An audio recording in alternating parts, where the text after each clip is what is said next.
Eh bien, bonjour à tous. Alors, la question qui se pose depuis un certain nombre de jours déjà et qui a fait l'objet de plusieurs commentaires dans la presse, dans les médias, effectivement, il s'agit de l'élection de Joe Biden face à Donald Trump. Alors la question à laquelle je propose ma réflexion aujourd'hui euh, est la suivante. Quelle politique américaine dans le futur sous Joe Biden? Alors on peut émettre des hypothèses. Alors en ce qui concerne ces hypothèses, je pense qu'il faut les scinder, si vous voulez, en deux temps. Je pense que on peut penser que la politique de Joe Biden dans le futur va se situer entre une politique de rupture par rapport à Donald Trump, mais d'un autre côté, il va y avoir, il me semble, une certaine continuité. Alors, tout d'abord, une politique de rupture, plusieurs éléments vont en tous les cas dans ce sens. Et notamment, lorsque on écoute le discours de Joe Biden du 7 novembre, eh bien, le contenu de ce discours est très important. On voit une rupture multidimensionnelle avec la politique menée jusqu'à présent par Donald Trump. Alors la première rupture, c'est la manière de faire de la politique, il me semble. Il y a une nouvelle rhétorique, en fait, qui se met en place, puisque Joe Biden, dans ce discours, explique qu'il souhaite rassembler les Américains, qu'il ne souhaite pas les diviser. Il précise qu'il faut arrêter de considérer ses adversaires comme des ennemis. Il précisera que ce ne sont pas les adversaires politiques, ne sont pas des ennemis, ce sont des Américains. Et il précise qu'il souhaite travailler avec tout le monde, il souhaite travailler avec les démocrates. Effectivement, il va insister sur le fait que les démocrates, les démocrates et les républicains doivent travailler ensemble. La deuxième rupture, en fait, il s'agit d'une rupture dans le domaine de la politique sociale. Alors, plusieurs idées. Il souhaite reconstruire la nation américaine et plus exactement, il souhaite mettre l'accent sur la reconstruction des classes moyennes. Il attache une certaine importance à la question de l'éducation et il dira dans son discours que pour la première fois, les enseignants auront une représentante à la Maison Blanche. Alors, de qui il parle en fait? Il parle de sa femme qui est enseignante, qui a été enseignante pendant plus de 13 ans. Et donc, d'où son affirmation. Alors, il met l'accent aussi sur la lutte contre la question des discriminations raciales. Il précise que l'administration américaine doit ressembler aux Américains. Il parlera discrimination, de racisme systémique, en fait, concernant les États-Unis. Et il dira qu'il faut qu'il y ait de l'équité, effectivement, l'égalité des chances, quelle que soit la couleur de sa peau ou de ses origines. Il y a une autre question aussi au niveau social, c'est la question de la santé. Alors effectivement, il va beaucoup insister sur cette question de santé, sur la volonté de ne pas laisser les Américains sur le bord de la route, en fait, concernant l'accès aux soins. Et là également, il faut faire un lien avec sa compagne, en fait, qui est présidente d'une grande organisation spécialisée dans la prévention et la détection des cancers chez les femmes. Et puis son épouse aussi a beaucoup enseigné en direction des enfants qui ont des troubles psychiatriques et plus précisément des troubles émotionnels. Et donc c'est vrai qu'il est sensible de par, bien effectivement, hein, de par sa vie et de sa compagne, en fait, hein, il est sensible à cette question-là, hormis du fait qu'il est un démocrate. Alors, Joe Biden, on peut dire qu'il s'agit d'une personne qui a une capacité à s'adapter, à évoluer au niveau de ses idées, donc ce qui peut être une bonne chose. Même alors pourquoi je vous dis ça? Parce qu'en fait, par le passé, il faut savoir que Joe Biden est une personne, est un homme politique assez conservateur, en fait.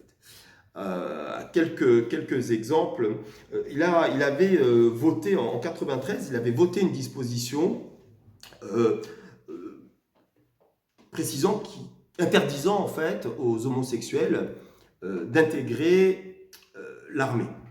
En 96, il s'était opposé au mariage homosexuel également. Donc, et dans les années 70, hein, il était un des principaux opposants au Sénat au bus d'intégration raciale.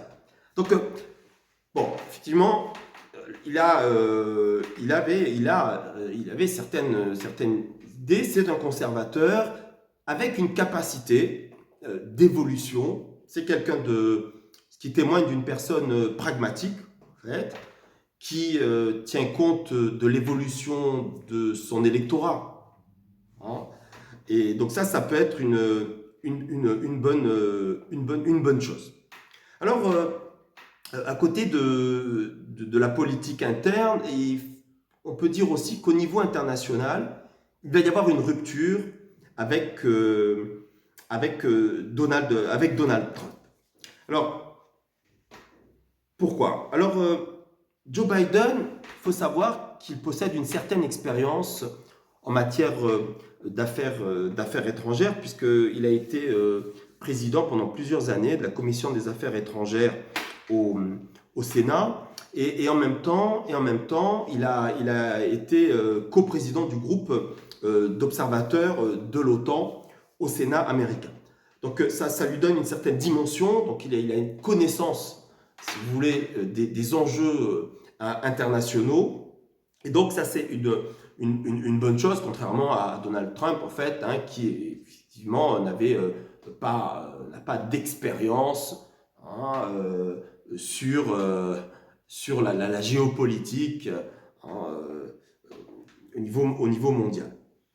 Alors, la rupture au niveau international, eh bien, elle se voit elle va prendre différentes formes, elle va prendre différentes directions. Il faut savoir que Joe Biden s'était opposé à la guerre du Golfe en 1991. Il a déclaré vouloir renouer avec les Palestiniens et notamment en fait en assurant à nouveau le financement de l'Office de secours et de travaux des Nations Unies pour les réfugiés palestiniens, alors que Donald Trump avait complètement interrompu ce financement. Il y a la question du climat. Joe Biden est très sensible à la question du climat, alors que Donald Trump s'était retiré de l'accord de Paris. Joe Biden, au contraire, en fait, hein, a mis l'accent à plusieurs reprises. Hein, dès 2017, il avait précisé que le changement climatique, en fait, était véritablement une menace existentielle pour l'avenir de la planète. Et il a insisté sur la nécessité de protéger en fait les générations futures. Donc il y a une véritable rupture par rapport à ça. Il va sûrement y avoir un retour au sein de l'UNESCO. Il va y avoir sûrement beaucoup plus il sera demandé peut-être à Israël de respecter la légalité internationale. Euh, et donc, il peut y avoir effectivement des évolutions dans ce sens-là. Il avait également, lors de sa campagne électorale, il avait précisé qu'il fallait réévaluer les liens avec l'Arabie saoudite notamment, et qu'il fallait que l'Amérique reste attachée à ses valeurs dans le cadre des ventes d'armes ou dans le cadre d'achat de pétrole. Donc il y a effectivement une certaine volonté, en tous les cas, de rupture avec Donald Trump. Alors, bon, donc on voit bien, il y a certains éléments qui vont dans le sens de cette rupture, mais si de notre côté, en fait, on observe qu'il va y avoir, en tous les cas, ou il risque d'y avoir, une certaine continuité dans la politique de Donald Trump. Alors, cette continuité, elle ne va pas se retrouver au niveau intérieur, mais elle va se retrouver sûrement au niveau international. Pourquoi ? Parce qu'il faut savoir que Joe Biden, quand même, même s'il n'est pas un va-t-en-guerre comme Donald Trump, c'est une personne quand même qui a soutenu des interventions militaires. Par exemple, dans le conflit dans la région du Darfour, en fait, au Soudan, c'était un des seuls candidats à soutenir une intervention américaine. Il a aussi soutenu l'expansion de l'OTAN en Europe de l'Est. Et dans les années 90, il avait même écrit un amendement, en fait. Il avait rédigé, il avait complètement, excusez-moi, il avait complètement rédigé un amendement afin d'armer les Bosniaques.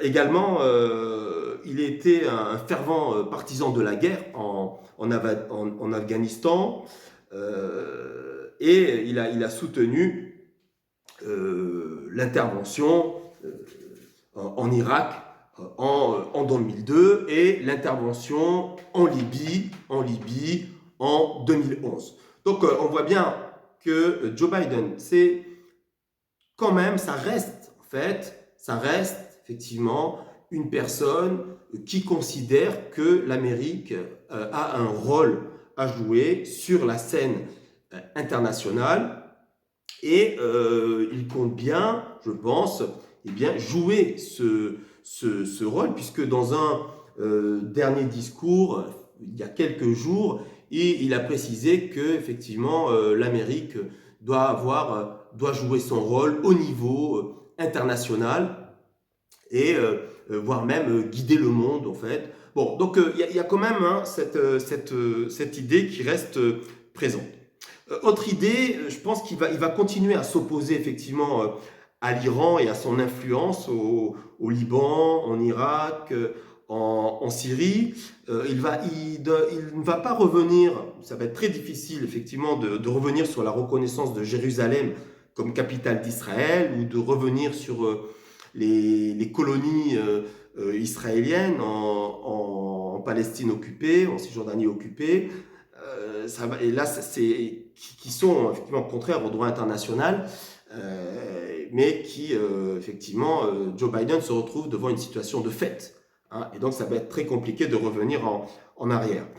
Je pense également qu'il ne remettra pas en cause l'axe Bahreïn, États-Unis, l'axe Bahreïn, Arabie Saoudite, Émirats Arabes Unis, qui apparaissent comme des alliés non seulement des États-Unis, mais également d'Israël. Concernant la guerre au Yémen, il va lui être difficile d'intervenir pour y mettre fin, alors qu'on sait très bien que c'est un fiasco, mais il va lui être difficile d'intervenir sans froisser sans froisser effectivement son allié saoudien. Au niveau de la Chine, là également, je pense que, bon, on peut penser en tous les cas que Joe Biden n'aura pas le choix d'être défensif tout d'abord, offensif également, face à la concurrence, à la concurrence chinoise. Donc vous voyez en fait ce que peut être la politique future de Joe Biden, qui prendra place à partir de mi-janvier.